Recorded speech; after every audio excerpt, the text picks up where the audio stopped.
kayo dyan mga amiga ko, viewers ko, followers ko. Ayan, mayroon naman akong ipakita sa inyo isang video na kung saan ako ito ng kasiyahan sa akin mga amiga. Dahil alam niyo mga amiga, ang aking inaanak sa binyag ay mayroong regalo sa akin mga amiga. Tingnan nyo, oh, ito ay magandang regalo sa akin. Ayan, kasi nga ang aking anak ay isang mangingisda mga amiga, at ayan, ako ay binigyan ito ng napakalaking isda nito mga amiga. Ayan, at itong kuno sa cellophane para makita ninyo mga amiga. O, diba?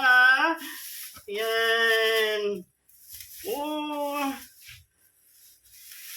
Yan mga amiga, oh. Ang tawag dito ay ang isdang yellowfin mga amiga, diba? Ang laki. Ayan.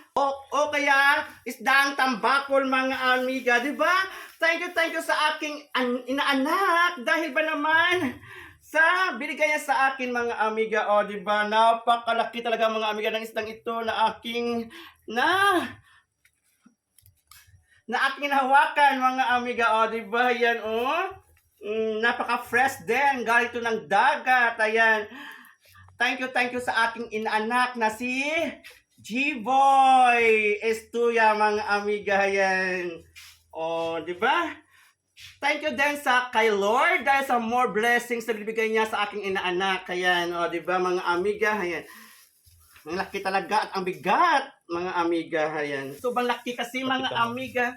Yan, tingnan nyo, oh, di ba? Oh, ayan. Naku, ilang kilo kaya ito mga amiga. Kaya, thank you talaga sa taong nabigay sa akin na ito. Ayan. O, diba? At always tayo magpasalamat sa mga taong laging nagbibigay at mahal sa iyong buhay, mga amiga. Wow, diba? O, napo, yan.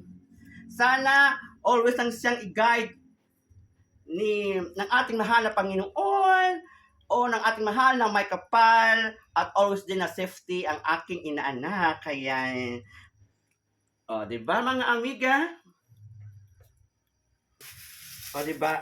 Ito ay pagkain din natin na dapat natin kainin dahil ito bibigay din sa atin ng masustansyang pagkain sa ating katawan, mga amiga. Ayan.